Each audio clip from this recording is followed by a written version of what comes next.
बिस्मिल्लाहिर्रहमानिर्रहीम। हमारा चैप्टर चल रहा है कन्फर्मेशन। उसके हवाले से जो चीज़ आज हम डिस्कस करेंगे वो है critical point of the function and confirmation. यानी आज के हमारे टॉपिक में क्रिटिकल पॉइंट डिस्कस होगा और फिर angle magnification eight critical point, angle magnification eight critical point. आगाज करेंगे एक क्वेश्चन से।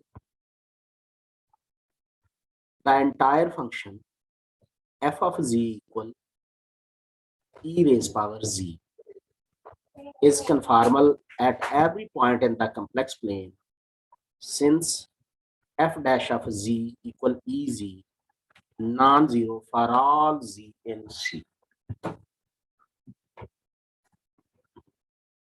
यहाँ जो वर्ड एंटायर फंक्शन आया है, तो एंटायर फंक्शन एक ऐसा फंक्शन होता है जो डोमेन के किसी भी फाइनाइट पार्ट पर एनालिटिक होता है, जो डोमेन के किसी भी फाइनाइट पार्ट पर एनालिटिक होता है, तो ऐसे फंक्शन को एंटायर फंक्शन।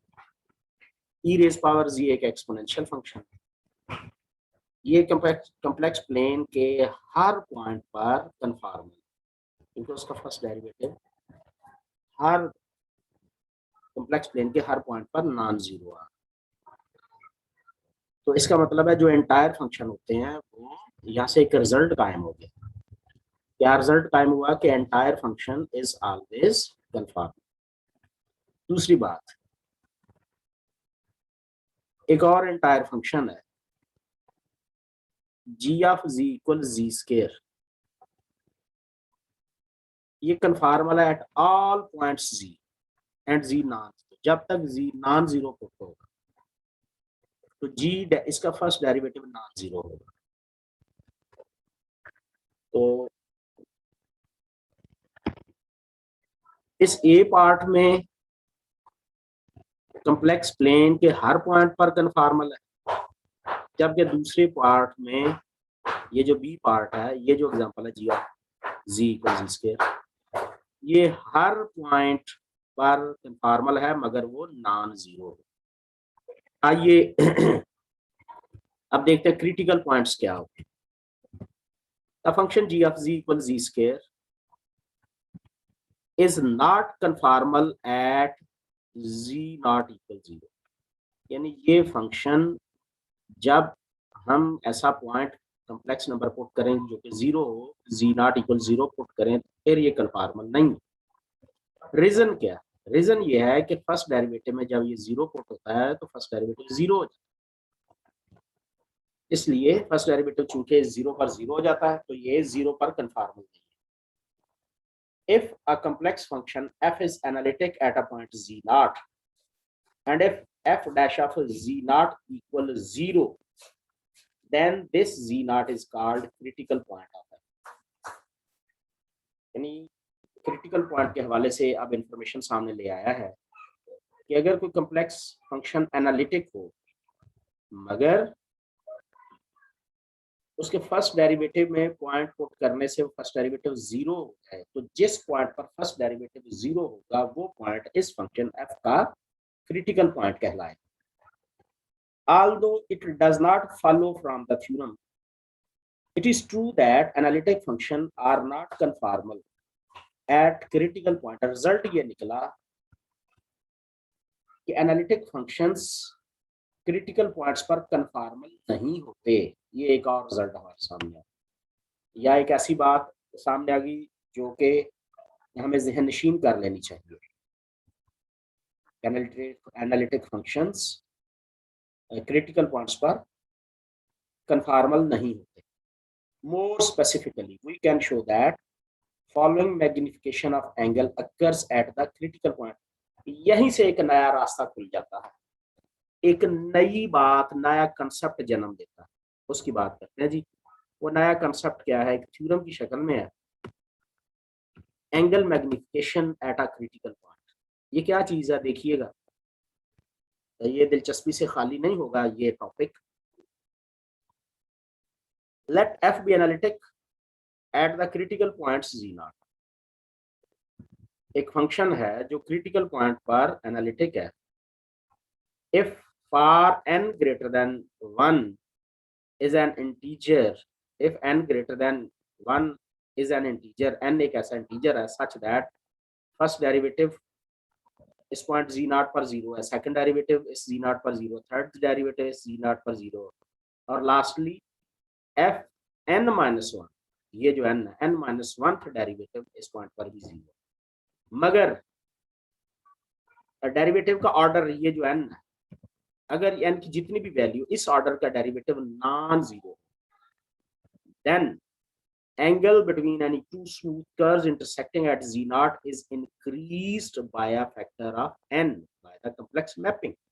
फिर क्या कर सकते हैं कि वो जो कर्व्स इंटरसेक्ट कर रहे हैं जिस पॉइंट पर, वहां पर जो एंगल बनेगा वो इतने फैक्टर इंक्रीज हो जाए. इन particular W equal f of z is not a conformal mapping at z naught. मगर ये बात अपनी जगह पर रहेगी कि W equal f of z इस पॉइंट z naught पर conformal mapping नहीं, मगर जो कर्व्स के इंटरसेक्शन से एंगल बनता है वो n फैक्टर इंक्रीज हो जाएगा.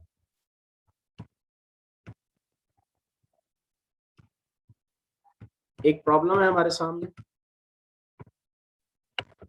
find all points where the mapping sign z is conformal.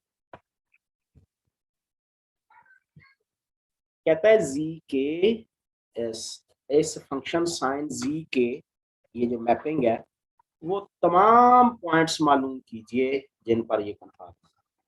चलिए जी बात शुरू करते हैं. The function f of z equal sin of z is entire. So entire function ऐसा फंक्शन होता है जो अपनी डोमेन के किसी भी फाइनाइट पार्ट के हर पॉइंट पर एनालिटिक होता है, वो फंक्शन एंटायर फंक्शन. अब इस f of z equal sin z का फर्स्ट डेरिवेटिव लीजिए जो कि cos z आएगा, और cos z 0 कब होगा, कब होगा जी बताइए जरा, सोचिए और बताइए ये कब 0 होगा. cos z इक्वल 0 होगा इफ एंड ओनली z ये पुट किया जाए 2n+1 इंटू π/2. π/2 का प्रोडक्ट मल्टीपल क्या होना चाहिए 2n+1 और n 0 +-1 +-2 so on. So each of these points is a critical points of f.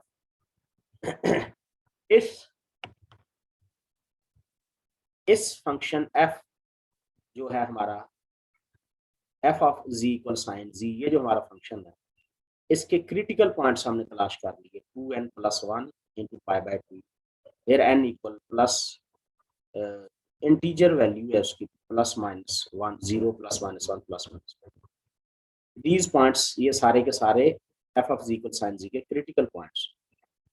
तो w equal sine z is a conformal mapping at the z.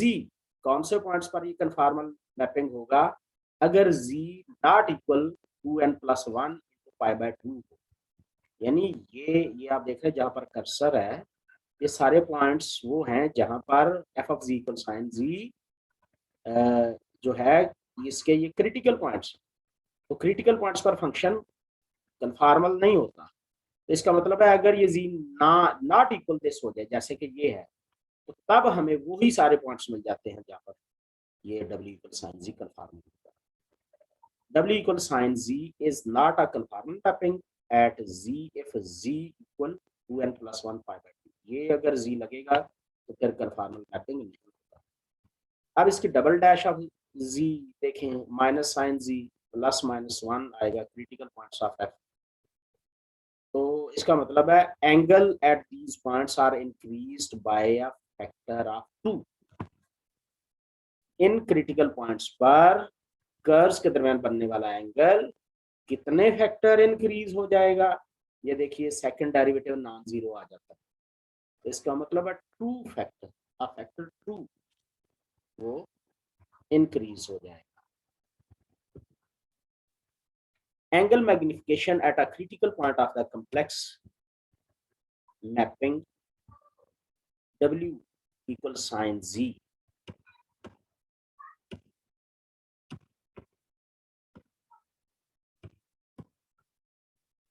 इस example 3 में कहते जी हम देख सकते हैं, consider the critical point Z equal pi by 2। कौन सी मैपिंग में? W equal sine Z। The vertical ray C1 in the Z plane emanating from Z equal pi by 2 and given by Z equal pi by 2 plus iota y।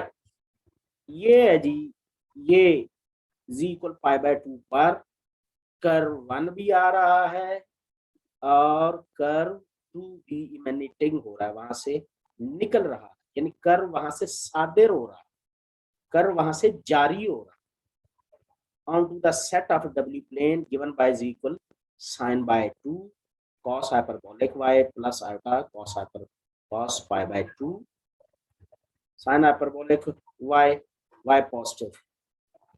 लेकिन जो इसकी mapping होगी, जो इसकी mapping होगी, वो mapping भी आपके सामने है। W इक्वल साइन Z की जो मैपिंग है, ये angle between the vertical ray in Z plane is pi, pi angle है, ठीक है जी। तो इसकी जो ये मैपिंग शो की गई है UV प्लेन यानी W प्लेन में,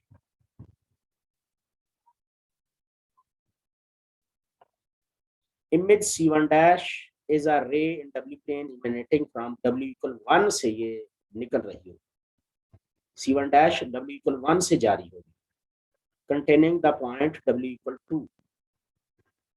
A similar analysis reveals that the image C2 dash of the vertical ray C2 given by Z equal pi by 2 plus iota y is also ray emanating from W1, दूसरी भी वहां से निकल रही है, and containing the point W equal 2। That is, इसका मतलब C1 dash C2 dash दो same curve, angle between the ray C1 and C2 in the Z plane is pi, angle between their images in the W plane is increased to 2 pi। यानी यहाँ पर कितने factor angle increase हो जाना था? अ factor of 2। तो पाई था angle C1 C2 के दरमियान, जबकि C1 dash C1 2 dash के दरमियान ये 2 पाई ठहरा, ये एंगल बना, या जीरो भी कह सकते हैं। This agrees with the observation that C1 dash C2 equal C2 dash, C1 C2 dash चूंकि एक ही है तो आप जीरो एंगल भी कह सकते हैं, या फिर इसे 2 पाई एंगल भी कह सकते हैं। तो ये आज हमने एंगल मैग्निफिकेशन देखी है क्रिटिकल पॉइंट्स पर। आज का लेक्चर इतना।